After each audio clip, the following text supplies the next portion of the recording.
حنبل کو اس وقت 80 کوڑے ایک دن کے اندر لگائے گئے، جو ایک کوڑا ہاتھی کو لگے ہاتھی فوراً مر جاتا ہے۔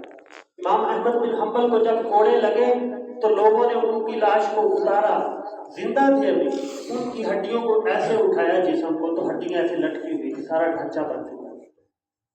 امام احمد بن حنبل رحمہ اللہ سے کسی شاگرد نے پوچھا، حضرت آپ کو اتنے کوڑے لگ رہے تھے تو آپ کو کیا محسوس ہو رہا تھا؟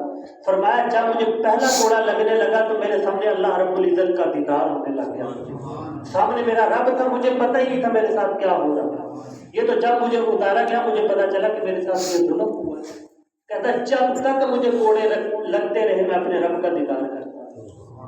امام احمد بن حنبل اور سیدنا ابو بکر صدیق رضی اللہ تعالیٰ عنہ، یہ دو شخصیات کی وجہ سے ہم تک یہ دین پہنچا ہے۔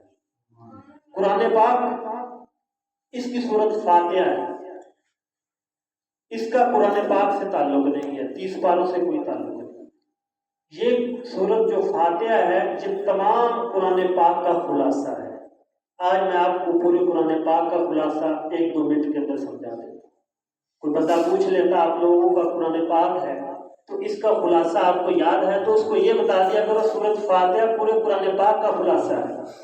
خلاصہ کہتے ہیں قرآن پاک کے اندر 6 احکامات سب سے زیادہ ہیں: توحید، رسالت، قیامت، ٹھیک ہے، احکام ماننے والے اور نہ ماننے والے، یعنی کچھ لوگ کچھ احکام ماننے والے اور کچھ نہ ماننے والے۔ نمبر 1 توحید، نمبر 2 رسالت، نمبر 3 قیامت، نمبر 4 احکام، نمبر 5 ماننے والے، نمبر 6 نہ ماننے والے۔ اب دیکھو سورۃ فاتحہ کی پہلی آیت ہے الحمدللہ رب العالمین الرحمن